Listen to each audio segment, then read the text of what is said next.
खाने के लिए जो चावल सुदामा जी लाए थे उनको बड़ी रुचि के साथ श्री कृष्ण जी ने खाया। सुदामा जी के खाने के लिए कई प्लेटों में हलवा, खीर, कई सब्जी रोटी सामने रख दी। सुदामा जी को अपने घर का दृश्य याद आया कि आज शाम का खाना भी घर पे नहीं है, बच्चे भूखे बैठे हैं, रो रहे होंगे, माँ रोटी कह रहे होंगे, मैं ये पकवान कैसे खाऊं? यदि नहीं खाऊंगा तो श्री कृष्ण जी को पता चलेगा कि मैं कुछ मांगने आया हूँ। मतलब उस सुदामा ने मतलब इतना वो दिखाया कि कहीं भगवान को भी इस बात का मालूम ना पड़ जाए कि मैं इससे कुछ मतलब मांगने तो नहीं आया हूँ, कहीं इसको मेरी आर्थिक स्थिति का इसको मालूम ना पड़ जाए। और दूसरी तरफ वो खाना खाना उसकी आत्मा भी नहीं मांग रही थी, क्योंकि उधर उसके बच्चे बेचारे कितने भूखे थे।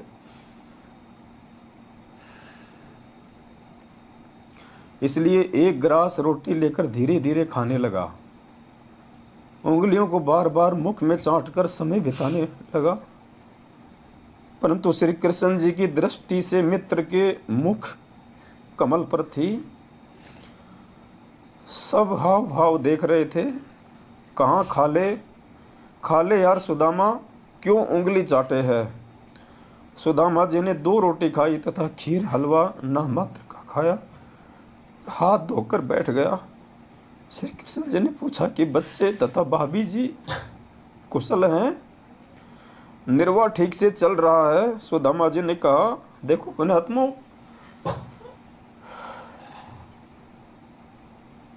हम तो सुदामा के पैर के लायक भी नहीं है, उसके चरणों की धूल भी नहीं है, और बात करते हैं हम सतलोक जाने की। इतने दुख और तकलीफ में होने के बाद भी, और भगवान ने कहा कि सब ठीक ठाक तो है परिवार में। सुदामा क्या कह रहा है? तेरी दया से है भगवान हमको सुख सारा, किसी वस्तु की कमी नहीं, मेरा ठीक चल रहा है गुजारा। और हम पुण्यात्मा बात बात पे जुखाम हो जाती है तो भी अपने गुरुदेव को दुखी करने के लिए कि गुरुजी जुखाम हो गई, प्रार्थना लगवा देते हैं। थोड़ा बहुत कोई काम धंधा ठीक नहीं चलता तो हम रोने लग जाते हैं हम भगवान के आगे।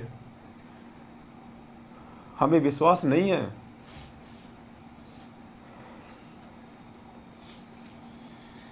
हमारी आदतों को बिगाड़ा जा रहा है काल भगवान के द्वारा, इस मैनेजमेंट वालों को निमित्त बना के। हमारी आंखों के सामने हमारे को नंबर दे देगी कि लगाओ प्रार्थना, लगाओ प्रार्थना। हमारी आदतों को बिगाड़ा जा रहा है, हमारे को भगवान के ऊपर विश्वास नहीं करने दिया जा रहा। इसलिए हम विनती करते हैं इन लोगों का साथ छोड़ो भाई, ये लोग हमारे को विश्वासी नहीं बनने देंगे। हमारे अंदर जो दृढ़ता, जो विश्वास गुरुजी पैदा करना चाहते हैं, सुदामा की तरह ये लोग नहीं करने देंगे। यही काल भगवान की सूक्ष्म चाल होती है। तो सुदामा जी ने कहा कि तेरी दया से है भगवान हमको सुख सारा, किसी वस्तु की कमी नहीं, मेरा ठीक चल रहा गुजारा।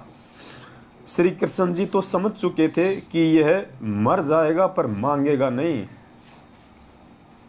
उसी समय सुदामा जी को दूसरे कमरे में विश्राम के लिए निवेदन किया और राज दरबार में जाकर विश्वकर्मा जी को बुलाया, जो मुख्य इंजीनियर था, तथा सुदामा जी का पूरा पता लिखवाकर उसका सुंदर महल बनाने का आदेश दिया।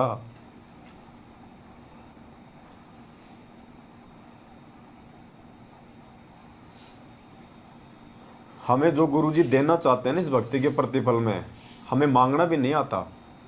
परमात्मा पता नहीं हमें क्या देना चाहता है, और हम लोग छोटी छोटी चीज़ें मांग के उस परमात्मा की नज़रों से हम नीचे गिर जाते हैं।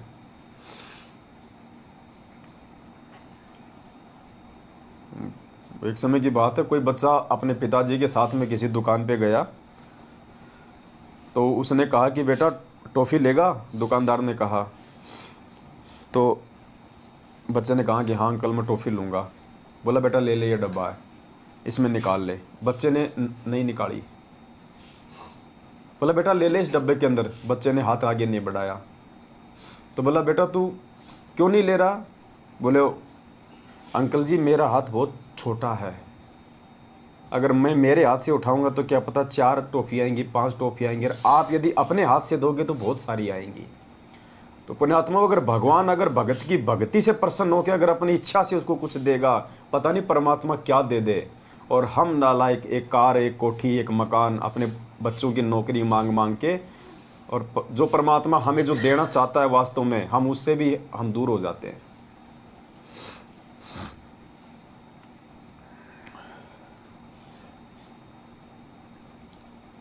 तो श्री कृष्ण जी ने विश्वकर्मा जी को बुलाया, जो मुख्य इंजीनियर था, तथा सुदामा जी का पूरा पता लिखवाकर उसका सुंदर महल बनाने का आदेश दिया, तथा कहा कि लाखों रुपए का धन ले जा, जो भगत के घर पर रखाना। ये कार्य 1 सप्ताह में होना चाहिए। विश्वकर्मा जी ने 6 दिन में कार्य संपूर्ण करके रिपोर्ट दे दी।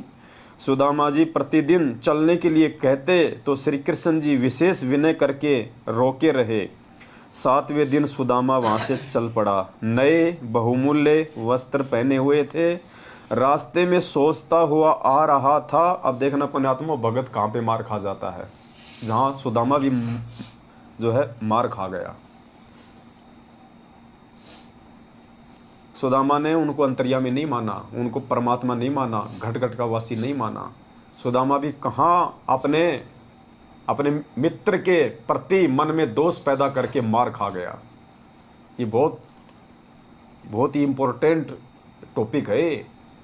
अगर भगवान अगर हमारे को राहत नहीं भी दे रहा है, हमारे जीवन में छोटा मोटा कोई संकट आ गए और गुरुजी यदि हमारे को राहत नहीं दे रहे, पुण्यात्मा, मन में दोष पैदा नहीं करना, मन में दोष पैदा नहीं करना कि भक्ति सही है या नहीं है, गुरुजी पता नहीं सही है या नहीं है। अब देखना सुदामा कहाँ मार खा गया।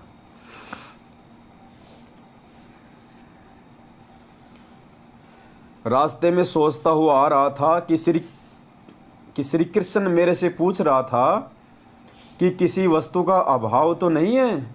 क्या उसको दिखाई नहीं दे रहा था कि मेरा क्या हाल है? वही बात हुई ना कि मित्रता समान हैसियत वालों से ही करनी चाहिए। सुदामा के मन में ये दोष आ गया कि वहाँ बार बार मेरे से श्री कृष्ण पूछ रहा था कि घर पे तो सब ठीक है, भाभी तो ठीक है, बच्चे तो ठीक है, कोई चीज़ की कमी तो नहीं है ना। तो सुदामा ने सोचा कि क्या उसको मेरी हालत नहीं दिखाई दे रही थी? अगर मेरे घर की हालत ठीक होती, मेरे बच्चे ठीक होते, तो मैं ऐसे मेरी फटी जूतियाँ, मैले कुचैले कपड़े थोड़े ना होते मेरे। लेकिन वो मेरा मजाक उड़ा रहा था। ये मन में दोष आ गया उसके। 7वें दिन सुदामा चल पड़ा। नए बहुमूल्य वस्त्र पहने हुए थे। रास्ते में सोचता हुआ आ रहा था कि श्री कृष्ण मेरे से पूछ रहा था कि किसी वस्तु का अभाव तो नहीं है। क्या उसको दिखाई नहीं दे रहा था कि मेरा क्या हाल है? वही बात हुई कि मित्रता समान हैसियत वालों से ही निभती है।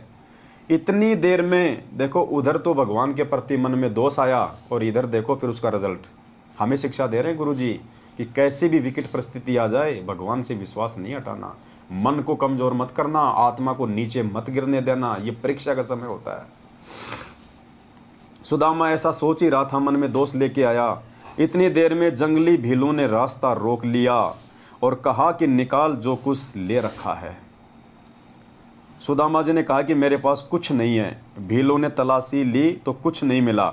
सुदामा जी के कीमती धोती कुर्ता छीन ले गए, उसको नंगा छोड़ गए। सुदामा जी को ये सजा अविश्वास की मिली थी। क्या कह रहे हैं गुरुजी? जो कपड़े लत्ते थे ना, वो भी निकलवा ले गए, नंगा, अंडरवियर भी नहीं छोड़ी।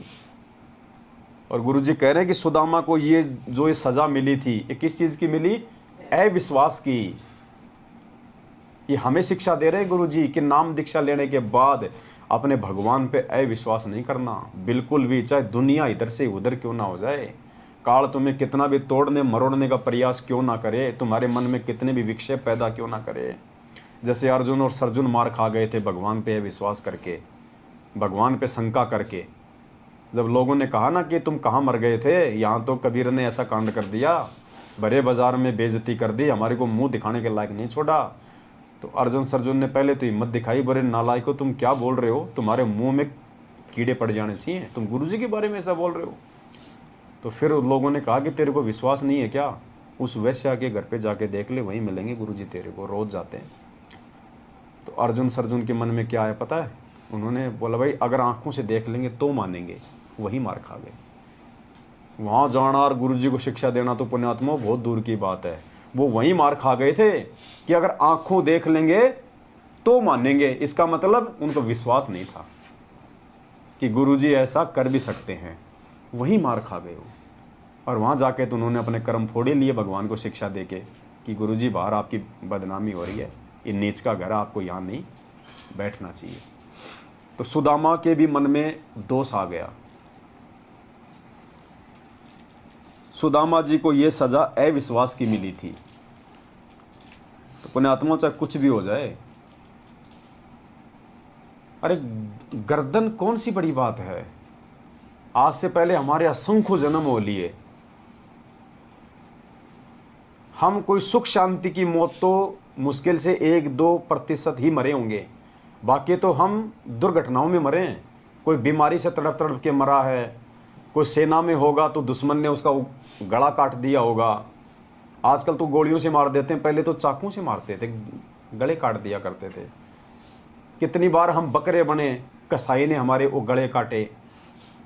अरे ये जन्म में भी मर जाएंगे और क्या होगा इससे ज़्यादा। मालिक कहते हैं सिर साटे की भक्ति है और कछु नहीं बात, सिर के साटे पाइए अवगत अलखनाथ। और शीश तुम्हारा जाएगा तू कर सतगुरु को दान, मेरा मेरी छोड़ दे यो ही गई मैदान। और गुरु जी कहते हैं करोड़ों शीश तूने दे दिए यम राजा की फेट। फेट यानी वो तो झटके से लेता है, कहीं कोई सैनिक बना के मार देगा लड़ाई में, कहीं कोई बकरा बना के आपका उड़ा देगा गर्दन। फेंट यानी झटके से। तो गुरु जी कहते हैं कि करोड़ों शीश तूने दे दिए यमराजा की फेंट, एक शीश दे के देख ले सतगुरु अपने की भेंट। भेंट यानी प्यार से। ये वर्तमान शीश गुरु जी कह रहे हैं तू अपने गुरु जी के चरणों में रख दे। जो गुरु जी कहें उनके प्रत्येक वचन की पालना करो, प्रत्येक मर्यादा निभाओ, वो होता है शीश देना। गुरु जी ये नहीं करेगी तू अपने यहाँ से मेरे को दे दे काट के। शीश देने का मतलब है समर्पित हो जाना गुरु जी के प्रति। उनके वचन को तोड़वाने के लिए अगर ब्रह्मा विष्णु महेश भी आ जाए तो भी सामने अड़ जाओ कि बेटा साइड में हो ले, तेरी नहीं चलेगी, ये पिछली पीढ़ी है। और यहाँ हमारे जैसे 2 कोड़ी के हमारे भाई बहन हमारे को 6 महीने में कांग्रेस को वोट डलवा देते हैं, 6 महीने में बीजेपी को डलवा देते हैं, रक्तदान करवा देते हैं, देह दान करवा देते हैं, गुंडों की सीबीआई जांच करवा देते हैं। मिनट मिनट में हमारी मर्यादा तोड़वा रहे हैं। कहाँ हमारे अंदर दृढ़ता है, कहाँ ज्ञान है। तो परमात्मा कहते हैं ये सजा सुदामा जी को अविश्वास की मिली, नंगा करके छोड़ दिया। नंगा करके भगवान ने जो कपड़े पहना के भेजे थे वापस उतरवा लिए भगवान ने। शाम को सूर्य अस्त के बाद अपनी झोपड़ी से थोड़ी दूरी पर अंधेरे में एक पेड़ के नीचे खड़ा होकर देखने लगा कि झोपड़ी किसी ने उखाड़ के फेंक रखी है। उसको नहीं पता था कि भगवान ने यहाँ पे महल खड़ा कर दिया। उसने देखा कि भाई हो सकता है किसी जमींदार ने या किसी व्यक्ति ने तो मेरी झोपड़ी भी उखाड़ के फेंक दी, उसने अपना तो यहाँ पे महल बना के खड़ा कर दिया। और दुखी हो गया। उसके स्थान पर आलीशान महल 2 मंजिल बना है। सुदामा जी दुखी हुए कि किसी ने झोपड़ी भी उखाड़ दी और कब्जा करके अपना मकान बना लिया। बच्चे तथा पत्नी पता नहीं कहाँ भूख के मारे डूब कर मर गए होंगे। अब जीवित रहकर भी क्या करना है, मैं भी दरिया में समाधि लेकर जीवन अंत करता हूँ। यदि परिवार जीवित भी होगा तो भूख के मारे तड़फ रहा होगा, मेरे से देखा नहीं जाएगा। वहाँ से ये सोच के चलने लगा था। उसकी पत्नी महल पर खड़ी होकर अपने पति के आने की बाट देख रही थी। ये विचार कर रही थी कि ब्राह्मण जी अपनी झोपड़ी को ना पाकर कुछ बुरी ना सोच लें, इसलिए द्वारिका के रास्ते पर टकटकी लगाए खड़ी थी। उसने उसी समय एक व्यक्ति अंधेरे में खड़ा महसूस हुआ। मिश्राणी शीघ्रता से दीपक लेकर उस ओर चली। सुदामा जी पेड़ की ओट में होकर देखने लगा कि यह स्त्री कौन है। पेड़ की ओट में इसलिए हो गया क्योंकि वो नंगा था, शर्म के मारे पेड़ की ओट में हो गया कि ये औरत कौन है। क्यों, उसने तो अच्छे खासे कपड़े पहन रखे थे, जेवर पहन रखे थे। उसने सोचा मेरी औरत तो हो ही नहीं सकती। मिश्राणी जी शीघ्रता से दीपक लेकर उस ओर चली। सुदामा जी पेड़ की ओट में होकर देखने लगा कि ये स्त्री कौन है, दीपक लेकर कहाँ जाएगी। दीपक की रोशनी में सुदामा ने अपनी पत्नी को पहचान लिया, परंतु महल से आई है, ये क्या माजरा है। सुदामा जी ने कहा कि दीपक बुझाओ, मैं नंगा हूँ। रास्ते में भीलों ने मेरे वस्त्र छीन लिए जो श्री कृष्ण जी ने नए बहुत कीमती बनवाए थे। पंडितानी ने दीपक बुझा दिया। सुदामा ने पूछा कि ये महल किसने बना दिया, अपनी झोपड़ी किसने उखाड़ दी, आप किसके महल से आई हो, नौकरानी का कार्य करने लगी हो क्या? पंडितानी ने कहा कि हे स्वामी, ये महल आपके मित्र श्री कृष्ण जी ने बनवाया है। आपके जाने के चौथे दिन सैकड़ों कारीगर आए, साथ में बैलों पर पत्थर, ईंट, चूना तथा अन्न धन लाद कर लाए। 6 दिन में संपूर्ण करके चले गए। आओ, यह आपका महल है। पुण्यात्माओं, क्या कह रही है पंडितानी कि आपके जाने के बाद में सैकड़ों की संख्या में कारीगर आए और ये मकान बना के चले गए। आपके मित्र श्री कृष्ण जी ने बनवाया है। 650 साल पहले गुरुजी ने क्या बताया? भगवान ने 18 लाख लोगों को भंडारा करवाया। पुण्यात्माओं, उस समय भगवान पे विश्वास करने वाला सुदामा जैसा कोई उनका भगत नहीं था 64 लाख में। इसलिए भगवान को खुद ही भगत की भूमिका करनी पड़ी और आज हमारे को विश्वास दिलाने के लिए ये उदाहरण पेश करना पड़ा कि अगर तुम भगवान पे विश्वास करोगे इस प्रकार से तो परमात्मा तुम्हारे लिए क्या नहीं कर देगा। अगर उस समय कोई भगत होता 64 लाख में जो इतना विश्वास अगर गुरु जी पे करता तो परमात्मा को खुद भगत बनने की जरूरत नहीं पड़ती, जैसे यहां पे श्री कृष्ण जी ने सुदामा के लिए किया। अब 650 साल पहले कोई भगत था नहीं कोई सुदामा जैसा, वरना भगवान को लीला नहीं करनी पड़ती। उस भगत के लिए भगवान लीला करता, लेकिन कोई भगत था ही नहीं, इसलिए गुरु जी को खुद भगत बनना पड़ा 650 साल पहले। तो वो काम यहाँ पे श्री कृष्ण जी ने किया अपने भगत के लिए, और वो काम परमात्मा ने दिखाया करके कि मेरे ऊपर यदि तुम इतना विश्वास करोगे और मेरी मर्यादा में चलोगे कि साईं इतना दीजिए जिसमें कुटुंब समाव, हम भी भूखा ना रहे साधु न भूखा जाए, अनाप शनाप माया नहीं जोड़ोगे, तुम्हारे अंदर वो प्रवृत्ति नहीं होगी, और फिर यदि तुम्हारे ऊपर कोई संकट आएगा तो परमात्मा कहते हैं फिर मैं तुमसे दूर नहीं हूँ। कल पे कारण कौन है तू कर सेवा निष्काम, मन इच्छा फल देऊंगा जब पड़ेगा मेरे से काम। परमात्मा कहते हैं फिर तू मुझे अपने से दूर ना समझना। जय तू चाल 1 कदम मैं चालू कदम 60, जय तू हो जा काठ का मैं हो जाऊं लोहे की लाठ। तो ये विश्वास पैदा करने के लिए परमात्मा ने कथा लिखी सुदामा जी की। अब आगे देखिए, पंडितानी ने पूछा कि आपके कपड़े क्यों 6 दिन में संपूर्ण करके चले गए? आओ, यह महल आपका है। महल में आकर देखा तो अन्न धन से भरपूर था, जीवन भर का सामान था। पंडितानी ने पूछा कि आपके कपड़े क्यों उतारे? आपके पास कुछ था ही नहीं, पुराने कपड़े थे, उसका भील क्या करेंगे?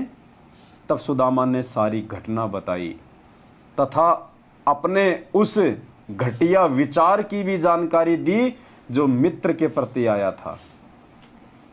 ये बरवाला कांड के बाद में मैनेजमेंट की उल्टी हरकतों को देख के और गुरुजी में दोष देख के जिन जिन लोगों ने गुरुजी से दूरी बनाई है या गुरुजी के प्रति जिन जिन भक्तों के मन में दोष आया था ना, उन आत्माओं 90% के तो हालत बिल्कुल खराब हो चुकी है और बाकी के आने वाले समय में होगी। मर गए लोग अकाल मौत जिन्होंने गुरुजी में दोष देख के भक्ति को त्याग दिया कि गुरुजी को क्या जरूरत थी स्विमिंग पूल बनाने की, गुरुजी भगवान थे तो क्या जरूरत थी उनको बॉडीगार्ड रखने की। क्या गुरुजी को नहीं पता था मैनेजमेंट ऐसा है? क्या गुरुजी संगत को नहीं बता सकते थे? क्या जरूरत थी गुरुजी को भक्तों को कमांडो बनाने की? क्या गुरुजी कोर्ट की तारीखों पे नहीं जा सकते थे? वही अर्जुन सर्जुन वाला, वही सेम टू सेम लीला थी ये। कितने लोगों ने अपने कर्म और अपना धर्म बिगाड़ा बरवाला कांड के बाद गुरुजी में दोष देख के, और आज उन दोषियों के वो चमचे बने हुए हैं।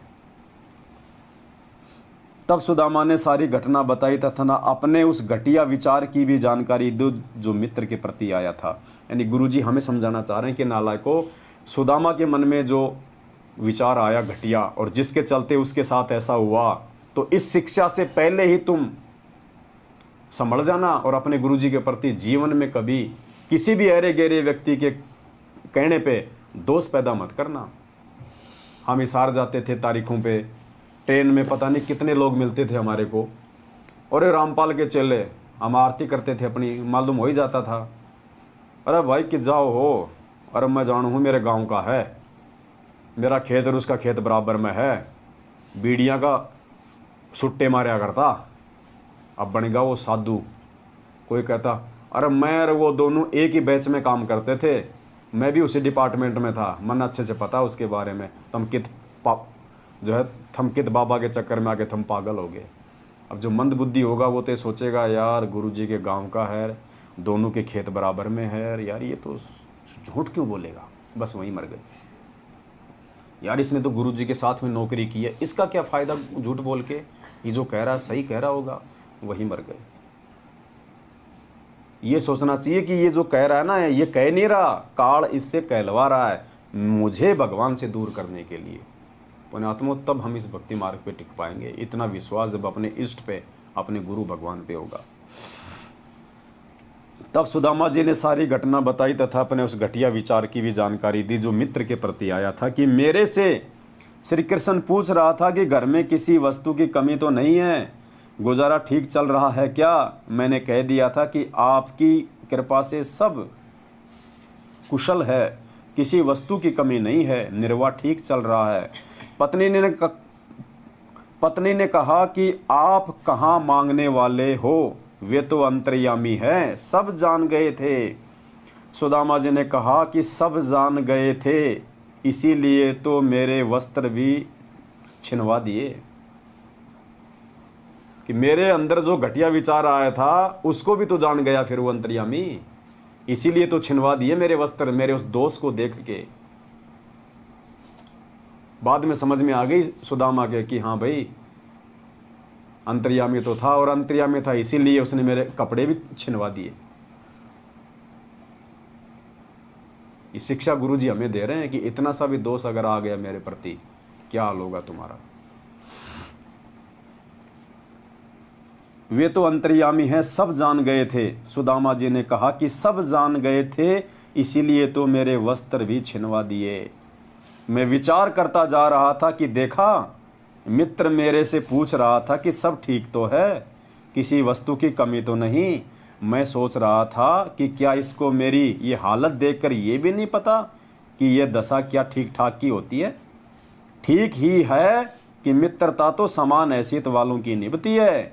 मैंने तो इतना ही विचार किया था कि उसी समय मेरे वस्त्र भी लूट लिए गए। तब मिश्रानी ने कहा कि आपकी परीक्षा थी, परंतु आप यहां पर चूक गए। क्या कह रही है उसकी पत्नी कि ये तेरी परीक्षा थी और तू यहीं पे चूक गया। अब देख लो पुण्यात्मा, हम कितनी गलतियां कर रहे हैं।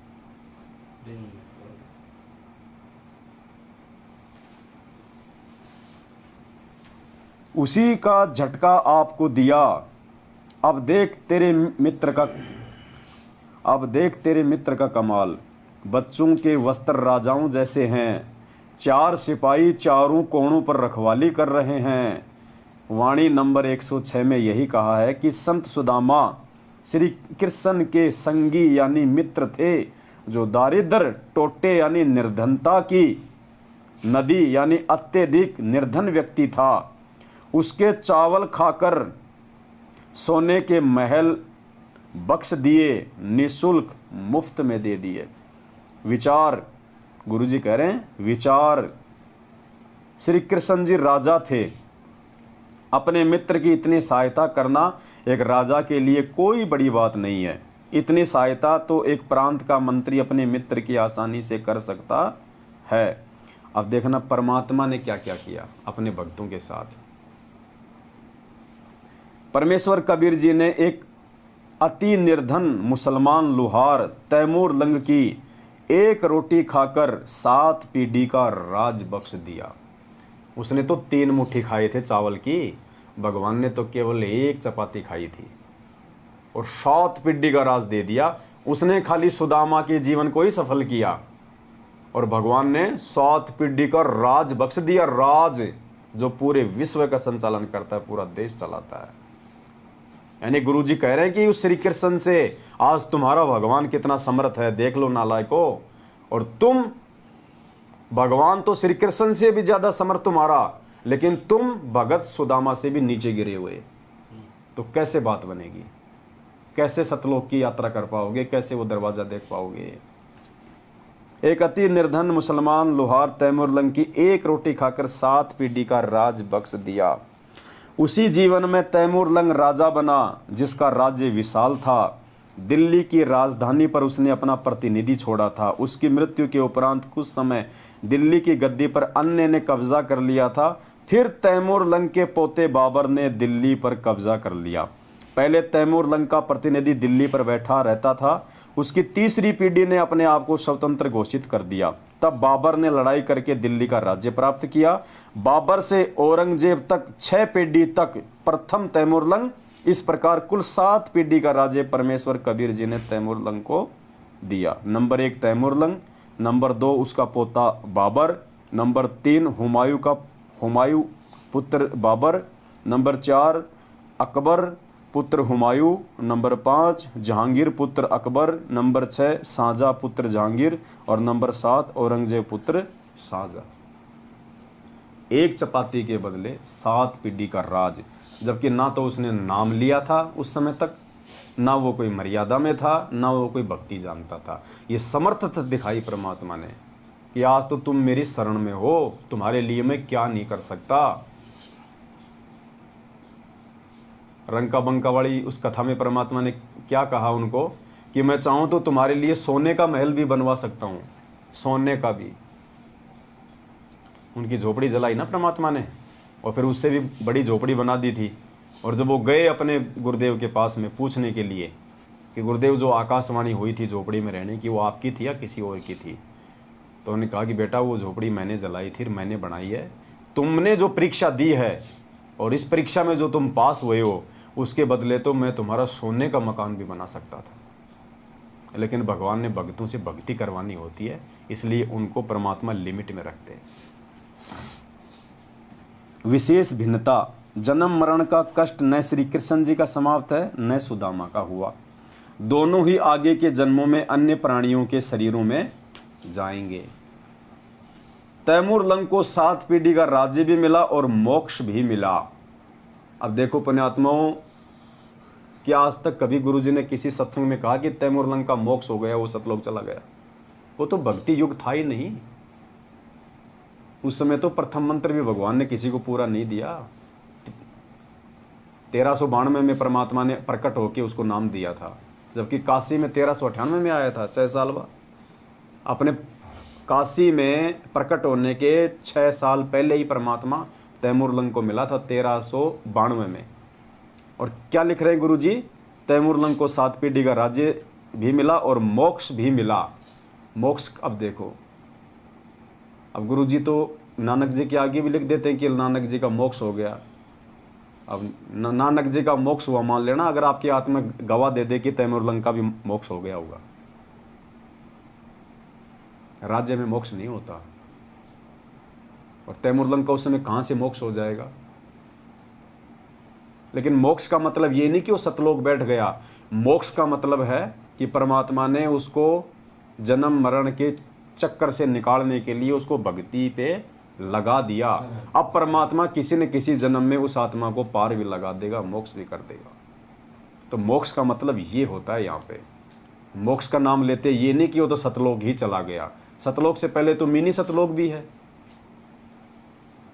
तो हमने इन चीज़ों को समझना चाहिए। मोक्ष का युग ये है, ये वर्तमान समय है, और ये परमेश्वर आज साक्षात अपने वास्तविक रूप में प्रकट है, अपने संपूर्ण पावर के साथ में आज दे सकता है ये मोक्ष। चाहे उस जैसे लाखों तैमूरलंग आ जाओ, आज मोक्ष कर सकता है ये परमात्मा। अगर आज कोई मोक्ष करवाना चाहेगा तो ये है भक्ति का पीक टाइम, मोक्ष का time, golden chance, prime time, बिजली पीढ़ी। आज होगा उन सभी का मोक्ष, तैमूरलंग का, नानक जी का, मीरा जी का, धन्ना जी का, नंदा जी का, रंका बंका का, सेहू सम्मन का, द्रौपदी का। परमात्मा ने बताया आज यदि वो यहाँ आएंगे और यदि मर्यादा के साथ में आजीवन भक्ति पे टिके रहे, आज मोक्ष प्राप्त कर सकती है वो आत्मा।